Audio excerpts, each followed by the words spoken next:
Hi, it's Ed, and I welcome you to Global TV Talk Show again. I want to introduce our sponsors. Global TV Talk Show is co-sponsored by Porchlight Rental and Destination Services. That's porchlightrental.com, porchlightrental.com. Also by cubemonk.com. That's cubemonk.com. It's an innovation in also good packaging, freight forwarding, wonderful invention. And by the relocation management company, AIRS Relocation. That's AIRES, airs.com. Thank you for being a sponsor of Global TV Talk Show. Hi, this is Ed in San Diego. Global TV Talk Show is on the air, and our special guests are in Austin, Texas. So let's welcome Haley Friary. Hi, everyone. Happy to be here. Happy Friday. And with you is Marlene. Say hello, Marlene. Hello, everyone. Good afternoon. Good afternoon. And Michael, hello. Thank you for being there. Hi there. Yeah, great. Okay, so this is a talk show, which is basically a conference call, but it's set up like a TV talk show, and I play host. But you all have the mic anytime you want to talk. Haley and I have known each other for a number of years. She has been on our radio talk show. She has also spoken at several of our live training modules, and we're honored to have you back with us. So let's say hello to Haley. I want you to please introduce yourself formally with your title and what your specific role is, and then I'm going to ask you a couple of questions. Great. Well, my role is Senior Manager, HRBPs, and Global HR for Big Commerce in Austin, Texas. And what's that? Now work from home. Is that an e-commerce company? Yes, we are an e-commerce company. Okay, and so what does that mean? We help people build stores online so they can sell things. Oh, that's cool. All right. So I wanted to say, is this like Shopify or eBay? Yes, it is. Very much so. Shopify is one of our competitors, and eBay would be probably considered a competitor as well. Okay, that's great. So if I wanted to sell tickets to something, I could have a site or something, a page? More so merchandise. It's more of a B2C or B2B, business-to-business sales, maybe auto parts, candles, whatever it is that you want to sell, clothing boutique. Got a lot of different merchants with a lot of different things to sell. We've got some really big clients as well. We have La Perla. We just got La Perla lingerie. That was a nice one for us to get. We've got global clients. I believe Marks and Spencer is one of our global clients in the UK. We have partnerships with a lot of big companies. We've got a partnership with PayPal and with Square to help merchants transact business online. So it's quite the robust organization, and our business has done really, really well during COVID-19 when people have not had an opportunity to shop in a local merchant. Okay, so what kind of people are you hiring? And I also want to know, before you get into that, why don't you just tell us the approximate population right now, worldwide? We're about 700, might be a little bit more than that. And we hire people in a variety of organizations: marketing, sales, customer service, engineering. Let me see. HR, obviously. Yeah. Who am I forgetting? I'm sure I'm forgetting somebody. Product. Okay, let's move on. And how many people do you have in Ukraine? We have about 50 contractors in Ukraine, a little bit over 50. And they're mostly software engineers. I was going to say they're probably techies. Yeah. Okay. And in London, is it sales? London, it's sales and one marketing person or a couple marketing people and CSS. What's that mean? Marlene, what does CSS mean? The customer services, customer service success center. Yeah. Okay. And a lot of the customer service is done this way, I guess, on video. It would be telephone or web. Yeah. Okay. Good. Okay. And so, what kind of people, Haley? What kind of workers are you looking to hire over the next 6 months?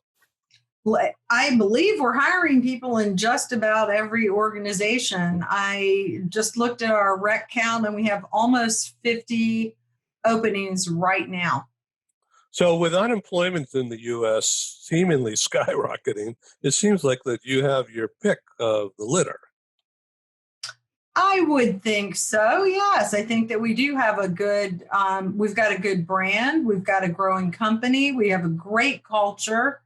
It's a wonderful place to be with locations in Sydney and Ukraine and UK and San Francisco, and then 2 Austin locations, a downtown Austin location and a Four Points office location. So we have a lot of choices. Yes. Yeah. Okay.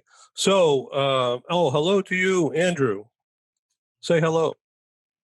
Oh, hello, Ed. How are you doing today? Nice to see you. This is Andrew Brucey, who's in the mountains of Arizona, but originally with Walmart in Arkansas, and now has his own business called Vendium.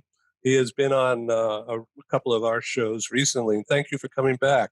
Want you to meet our special guest here from Big Commerce, an e-commerce group. Haley is head of HR, and Marlene is HR manager. Is that correct? I'm not head of HR. I'm one of HR. Oh, what? Okay. I deal with the global location, so that's kind of my domain. And go ahead, Marlene. Oh, and I was just going to, I'm a human resource business partner. Oh, that's great. And Michael, what do you do? Sorry, I do, I'm learning and development, mostly leadership development. So I custom design leadership development programs as we need them, do a lot of career development as well. All right, so I wanted to jump aside here and introduce Andrew because he's on the cutting edge of technology, applications, robotics, AI. Why don't you just do 30 seconds and then we'll jump back into HR stuff. Sure. Yeah. And so first, it's a pleasure to see you all. As soon as I saw the topic, I actually just came from another meeting. So my apologies for showing up a little bit late. But so what Vendium does is we primarily focus in conversational AI in the HR space. So a lot of the time we refer to it as a digital team member, and we do the robotic process automation of how to take any administrative task and then take kind of the admin away from the human and give it to the robot. And then that way the humans can focus on the human work. So we often refer to it as an augmented workforce. So how to use technology to make humans more impactful in their roles. So Haley, how does this fit in with your hiring plans? This kind of topic. I'm not so sure. I don't think we're quite there yet. We have a lot of humans doing the human work. Yeah. So Andrew, do you set up? This is not a sales pitch opportunity, but do you set up ways of crossing that bridge into use of robots? Mm-hmm. Yeah, and so and I think kind of clearly, like anyone that's not in the AI space right away is it's kind of you have opportunities to jump in with both feet. So again, definitely not a sales pitch, but basically what we do is we look at whatever processes are there. Do things like, depending on how large the organization is, we can get as fine as counting clicks to see how much time is being invested in certain tasks in certain processes, and then use technology to make it better and automate it. So then the role is never to necessarily remove jobs from people. It's just to help make them be more productive. So a lot of our clients, I've been predominantly in the global mobility space for about the past decade. And a lot of our clients are in the mobility space. So they'll do things like augment to support busy seasons or whenever you have a major hiring jump. So likewise, a similar thing in recruiting. So how there's always a recruiting push in the summers and then sometimes again in the fall. So. Okay, so let's go to Haley. The new now, this crazy economy we seem to be in, crazy situation. How are you dealing with this transformation? It sounds like you have not a problem at all with the people and finding people and putting them into productive capabilities pretty quick. So what is your quote unquote transformation that's going on now? And if you could please address how you see HR transformation and this whole idea of developing new leaders, new age leadership for the new reality. Haley. Well, transformation in and of itself is change, right? Yeah. And we are immersed in it. Our company is extremely fortunate that we had the ability to take our workforce very quickly from being in the office to working remote. We were very, very fortunate that we were able to do that and maintain our level of productivity. Not every company can do that. If I'm talking about transformation, I'm talking about companies like ours and tech companies in particular, because my entire career has been in tech that have the ability to do that. And then how do we look at leadership in this context? Well, we can develop leaders in this context by traditional methods, and a lot of that has to do with study and skill-based work. Michael's an expert at that, and very fortunate to have him guiding us and leading us. If we look at leaders holistically, leadership courses can only teach skills. They don't teach character. They don't teach vision. So developing character and vision is how leaders invent themselves. Leadership is learned through experience. We have a lot of opportunity right now because we have a whole new world and the rules have been upended, which makes it kind of scary for people, especially a group of people that may want to be or were working on becoming leaders in our previous way of working. And now they struggle with, how do I do that online? How do I have a presence in a video, or how do I seek out those sorts of leadership opportunities? Leadership, at the end of the day, it's learned by experience, and all of our experience shape the kind of leader that we are going to be.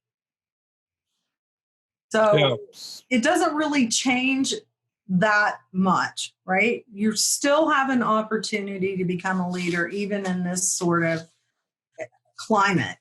I would say one piece of advice I'd give to anyone that wants to become a leader or is working on becoming a leader, being comfortable with failure is also part of the journey. So that's emotional EQ? Well, not necessarily failure. I mean, it certainly impacts emotional EQ, and we can get to that because that is one of the skills that is important to be developed, certainly. As you're working on becoming a leader and an authentic leader, first we have to be able to see ourselves and understand ourselves. And that's a lot of the work that Michael does for us in our company. Leaders have to understand the people that work for them, and their job is making sure that the people that are working for them or reporting to them have the ability to reach their full potential. So when I talk about authentic transformational leadership, what I mean by that is A, first, knowing yourself, and B, knowing your employees or the people that work for you to help them develop, because that's the end goal, is to help the next group of leaders develop. But while we're in that process, there are a lot of things that go on, and our leadership identity doesn't just magically appear. It's with us our whole life. Leadership identity develops in stages. So when you have authenticity, it's a person, right? I mean, a person is, authentic. They're caring. They express themselves. Transparent, maybe too big a word, but trans something. But what is a solid base of values? What kind of values would make that kind of authenticity in your view? Well, values is a whole other, I think values is a whole other topic. I mean, when you're looking at what the most important traits would be for an authentic transformational leader, right now, managing emotion in the workplace is probably one of the biggest skills. And it should be seen as a vital skill at this point in time.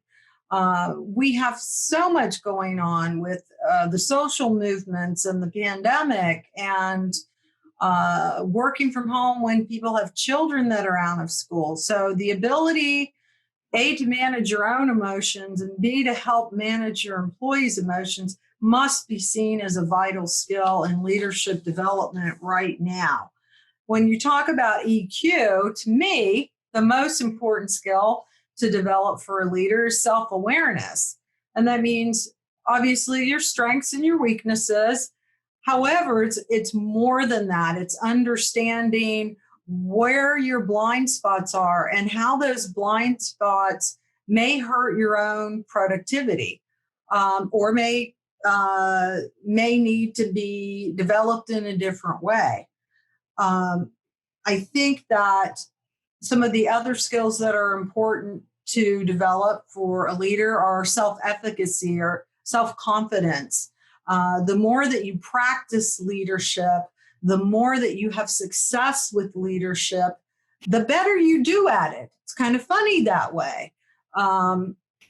Conversely, if you have bad experiences with leadership, I've heard many people say that they didn't have a good time, or they had a team that was very difficult and they decided to get out of leadership altogether because it was too difficult. But the more you practice and the better experiences you have, the more confident you become in your skills to lead people. I think that interpersonal competence is also very important. And when I speak to interpersonal competence, what I mean about that is there are two aspects: social awareness and social skills. And social awareness deals with empathy, things like service orientation, and developing other social skills, which are critically important to a leader, because a leader must work with other leaders in order to get things done in an organization. Those are skills like collaboration and cooperation and building bonds and relationships and creating trust and respect. So let me ask you, if I may jump in here, about how do you develop a support team? Do you give them very assigned topics that you can do, but this is a way of testing? Absolutely. Absolutely. I always look for ways to grow my teams, to try to find out what their interest is and how I can develop them and how I can stretch them. And there may be times, yes, I know how to do these things myself, but I want them to learn how to do that. So if a project comes up or an opportunity comes up and I know someone has a certain strength in an area, I may ask them, are you interested in leading this? And if I see hesitancy, I remind them, I'm here to help you. I am here to support you. I'm not just dropping you into this on your own. We will work together so that you can master this skill. And then that in turn builds self-confidence in your employees. So we've talked about business IQ, Mm-hmm. okay, and EQ, Mm-hmm. all right, and so what about LQ? And what's that? You know, it's love quotation. Uh, in other words, do you really like what you're doing? And Oh, that's can you show people that you're dealing with that you really want to be sincere somehow and show it rather than just talk about it? Do something. absolutely, that's critical. I think we all have worked with people that are passionate about what they do, and we certainly know the difference when they're not. When they're not passionate, when they don't like what they do, when it's just a means to an end. And if you look at leadership, and again, I'm using the word transformational leadership. If we look at transformational leaders, there are three types. There's a transactional leader, and transactional leaders use, I'm not going to say use, that's not really a good word, but to a transactional leader, an employee is a means to the end. And an employee is someone to get a task done. There's another type of leader called a pseudo transformational leader. And these are leaders that could be either developing or maybe they're just not very interested in being a transformational leader. And leaders like that, you'll see traits like favoritism and victimization. Or they're working on their own special interests, but it appears they appear more transformational because they interact with their people in a different way. So being authentic is very different than those other types of leadership. And it's very, very important for us as a human race, where we are now, to make sure that we are developing authentic leaders. So that's the culture. Is it top down or does it come from you? The leadership culture? Or the business culture? Oh, I believe in leadership, it comes from you, and it comes from knowing yourself. Again, that's why I say self-awareness is so important. When you're becoming a leader, it's a lifetime journey, and it begins, if you look at leadership development, it takes several paths, and it really follows a continuum along your lifetime. It begins with leadership awareness. As a child, you're playing school with your cousins, right? Someone wants to be the teacher. That's a moment of awareness that there is a leader, right? So it starts that early. And then we develop an interest in leadership by participating in sports or clubs or groups that give us an opportunity to test those skills. Great. And then we take that into the workplace. At the end of it, we look for integration, the integration of the person with the leadership role. Well, thank you. We want to take a quick, less than a minute break here. Paul, if you're ready, if you could key up that brief thing. I want to show this. I want to get your opinion, not about the content, but just about what you see.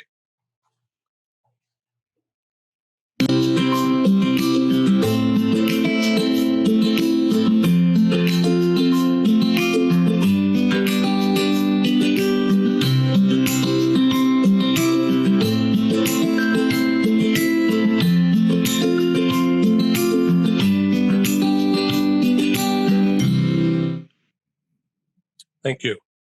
All right. Now, this is a commercial, of course, and we're looking for sponsors all the time, but we're not here to sell you guys. But this is the first time anyone other than Paul and I have seen that. And so I want to get feedback. So what you saw was some commercials, of course, of company names. But if that were done as a company branding kind of thing, in other words, not just a logo, but a message of some kind about practicing social distance or wearing a mask or having green beans cooked right, or some kind of branding message that's helpful to people that coordinates with your company policies and structures. In that kind of an ad, and I bring that up not only because I'm an ad salesman since I was 5 years old, um, but because everyone in the younger generation is so media oriented to begin with. They grew up holding the fake phone and iPad, and now they're into the real thing, and they're whiz kids, right? So they're used to commercialism. They're used to video presentations. They're used to marketing. So how can companies try to get a company brand message, a company culture message ingrained better to foster engagement, feedback at their level, not our level, our meaning me, older, but talking to people in language, workers in language they're going to get right away. It's like almost a gamification. Would you agree, Andrew, that the whole IT approach, the whole social media approach is relating to younger people to begin with? Yes, absolutely. I actually just recently had a good conversation about the different types of social media that appeal to other ones. I have a couple members of my team that have been trying to get me on TikTok, and there's no way that I'm going to be doing any dances. So I'm too old for that, and even though I'm still a millennial, but and the Chinese are watching you. Watch out. Right. I'll use my AI to spy on their AI. So, but no, I think that gamification is entirely a thing for cultural adaptation within organizations. Right now, we're working on a virtual environment for organizations to work within. So kind of a virtual workplace, but quite literally a virtual workplace, including break rooms and things like that. So it's interesting how technology can impact the human brain and how we can simulate a lot of reality through it. But obviously, the purpose for any social media is to go off of the feel-good chemicals in our brain, the dopamine and the serotonin that get released from interacting with it. I know Simon Sinek has a great quote. He said that if you wake up in the morning and you crave a drink, you might be an alcoholic. If you wake up in the morning and you grab your phone, then you might be addicted as well. So for sure. At 3 o'clock in the morning. Yes. So how do you empower people, Haley, inside your company? Variety of different ways. From my own personal perspective, it's giving them autonomy and trust. I think that those are two of the greatest things that you can give and respect and a voice, an opportunity to communicate what it is that they like, what it is that they want to do. But it's not an opportunity to fail, although it is. But it's always an opportunity to fail. No, it's a no-fault environment. Would you say that's like a no-fault divorce? It's no fault. Is there any such thing as that? That's a whole different show, I think. I don't know, but you've got a great expert here in Michael DeLisser. I'm sure he could chime in on some of this. Please. This is his domain expertise. So, okay, Michael, your voice matters. So, which direction you want to go with this? So, there's a lot of ways we can go, but so the underlying question. You pick it. So,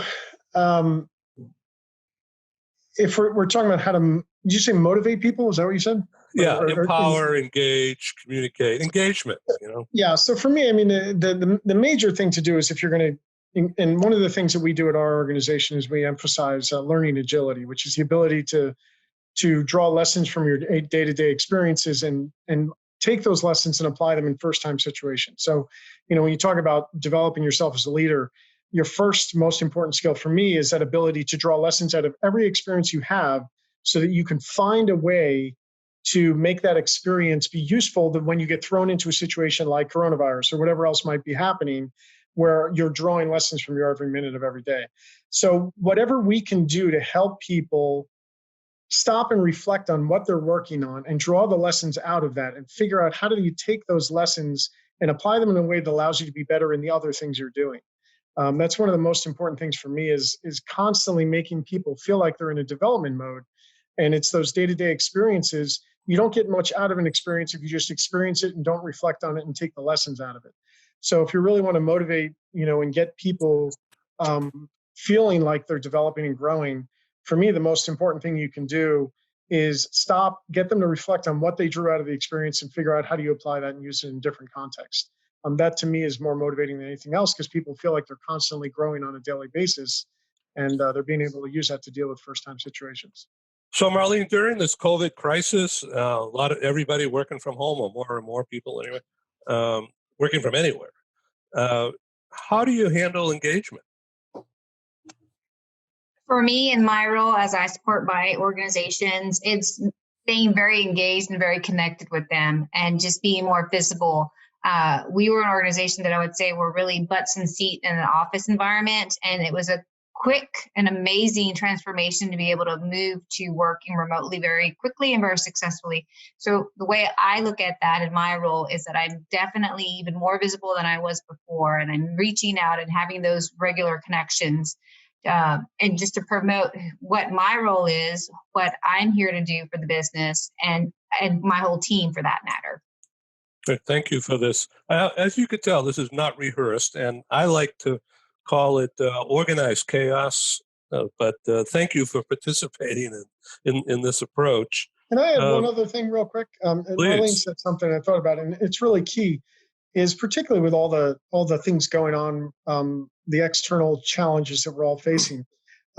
Making your employees feel listened to is probably more than anything else the most engaging thing you can do. And I think it's so easy to be distracted by looking at your phone and doing all the other things. But when you give them your 100% attention, you respond in a way that proves that you heard everything they said, those little things get noticed and remembered when they're feeling like whether you're really valuing them or not. Right. And in terms of having them feel engaged, I think that's really critical. Haley, this has turned out to be a really cool conversation. I thank you for the script here, but I'm just using it as a base. So thank you, Haley. No why don't you continue about the authentic self idea? Well, I think it all kind of weaves together because, when you're developing that authentic leadership style, I mean, as I said, leadership identity, it starts from birth or early ages and your early experiences. What we want people to do is to think about learning from their life story. And if you talk to leaders and successful leaders, you will find that many of them didn't have idyllic childhoods. Many of them had things that happened to them that shaped them, that they used a challenge to help lift themselves up. And they reframed their events, whether that was a job loss or personal illness or feeling discriminated or left out. They use those things as a catalyst to motivate themselves.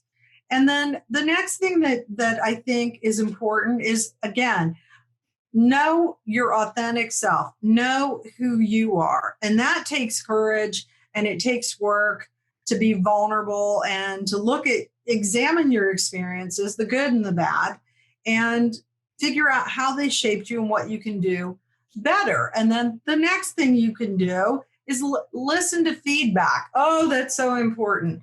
I can tell you, we all deal with that. All of us in HR, we're always providing feedback. It's so important for any individual to understand feedback is important to their growth, even if it's difficult. Actually, the most difficult feedback is probably the most useful.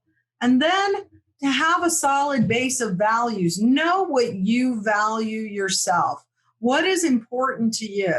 A lot of times we don't even realize what our values are until they're tested, pressure tested. And what I mean by that is, I'll give you an example. I had an example where I got my dream job, my first CHRO role. And shortly into that role, I was asked to do something that compromised my professional ethics and integrity. And it was devastating because I walked away from what was my dream job because I would have been asked to compromise my ethics and integrity. And it was gut wrenching at the time. I wondered if I was crazy for doing it. But at the end of the day, I know that I can look myself in the mirror and say, I did the right thing. I absolutely did the right thing. And now that's something that's stayed with me, so that when I look for an opportunity, if I look for an opportunity, I look for an organization that has integrity and honesty, because those are things that I value. So have a solid base of values. Understand what motivates you intrinsically and extrinsically. Why are you doing this? What is it you want? I mean, do you want to buy a Porsche? Do you want to, be able to save for your college education? Do you want to just give back to the world because people have helped you? And then develop a support team. Those people that you can trust, coaches. I mean, early in life, it could be a coach or a teacher, a parent, a spouse, a friend, people that you can be vulnerable with, that will tell you the truth. They'll tell you when you've messed up. And then the integration of your life and your work. When I talk about being an authentic leader, you don't get to that integration until you can be the same person at home that you are at work. And trust me, that takes a long time. Okay, I want to bring in. But the final, this is the final. What is most important about leadership development and the end game is that we teach others to lead. We empower others. That's the whole point of leadership. Once you get to that point yourself, that you are a leader, your role in life is to develop others. We have to pass it on. That's how great leaders are made. Let's go to Andrew. When you were, if you could reflect back on your days in Walmart. So in the management structure that you remember, did you ever have this kind of a conversation with the hierarchy? Oh, yeah, that's an interesting question. First off, I say Haley for president. So, so yes, it's interesting because Walmart is a very open workplace. They have what's known as the open door policy, where you can talk to anyone at any time about anything. One of the things that we talked about at Walmart and even at with my current clients now is that basically, like, whenever you're working on something, whether or not it's a learning and development initiative, or so actually in our last talk, Dr. Belton was discussing the diversity, equity, and inclusion product that he's launching, and I've been supporting him on that. And it's that a lot of our employees kind of want to see, so for lack of a better term, want to see receipts. What are you doing? What's the actual means of you doing that, rather than just subjective? We love our employees. So if you do something like an employee engagement survey, what are the tangible actions? And like what Haley mentioned of define the destination, because as soon as you define the destination, you can define the steps to get there, and then you're just checking the boxes in order to continue down that path. And it often can move, because there are certain times when we can think that we may want something. But a great example is with career paths, of how many of us, when we first entered into university, that we knew absolutely what we wanted to do. I know I started off in international business, doing import-export brokering consulting. Then that brought me into the movement of people and global mobility. And now I focus more on the full kind of gambit of HR consulting and AI integration into that. And that's because you follow, and I like what you said, Ed, of follow what you love. And when you love something, and also I was applauding Haley when you mentioned kind of the work-life integration. We so often look for a work-life balance, but a work-life balance isn't necessarily always a thing, because then that means that you're doing separate things. We're all a whole version of ourselves. So how do we get both in enjoyment out of both? And often this is a big thing in the States, that we will one of the first questions that we ask someone as soon as you meet them, oh, what do you do? So that is not a work-life balance. That's integration. That is a time when you are identifying yourself with your role. We have so much behind it, so much emotion, so much passion, so much almost blood, sweat, and tears sometimes, quite literally. So yes, to answer your question directly, Ed, I think Walmart's a fantastic organization of that, that they are very open and welcoming in it. But I think all organizations always chase making that data-based so then we can make objective decisions. So you wouldn't call it, and Haley, this is to you too. In fact, to everybody, this kind of an open, ambiguous kind of a discussion that's not a female thing, is it? It's a human thing. human. Yeah, that's better. I couldn't think of the word. Yeah. So, and that's the transformation, right? Yes, absolutely. And that's a company. That's personal culture, but it's a company culture from the boardroom, the CEO, the executives, managers, employees. That's easy to communicate if you got it together, right? Yes. Yeah. It supports the development of the whole person. Sure, and actually, one thing, Ed, in our last talk, I kind of was alluding to, and to compare it to tech, that we so often think of novelty as innovation, but I think that's the difference between looking at like just a base change and then what transformation actually means. Like novelty is, hey, we have this widget, we launched a chat bot, and that's cool. But the innovation is when you can actually put company-wide meaningful changes. So when you are transforming something, it is the entirety of the program, and you can basically, like in a design thinking sessions. Well, in our design thinking sessions, we describe take a painting, tear it up in a bunch of pieces, and put it together into something more beautiful. You are recreating something, and you can create it from the best standpoint, not the standpoint of which you came. So, Michael, from your perspective, what you've been hearing, it sounds like it's a mesh with what your function is. Yeah, I mean, with my function, I mean, it kind of spans. I do leadership development, but I also help teams kind of figure out where they're going to go, what their direction's going to be, and even earlier you were talking about the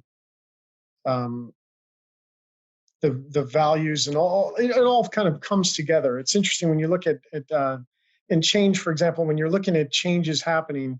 When an organization has this kind of massive change going on, and they're trying to implement those changes, the ability to get that kind of consistent messaging across the organization, but also deal with upfront any questions and getting people on board with the changes and getting them to understand the reasoning behind the changes, doing more in the front end to sell them and getting them on board with where we're heading is as important as anything else, I think, in terms of being successful and getting things to go through. And in particular, can you get people, I mean, when massive changes happen, sometimes you have to emphasize what isn't changing, right? So that they feel that stability. And you really say, look, I know we have all these things going on, but here's what's going to be the same. We're still going to be the same group of people coming together. We're still here for the same purpose. We're still here committed to our customers. But here's what's going to be different. And here's why we're going to benefit from it. And here's how our customers are going to benefit from it.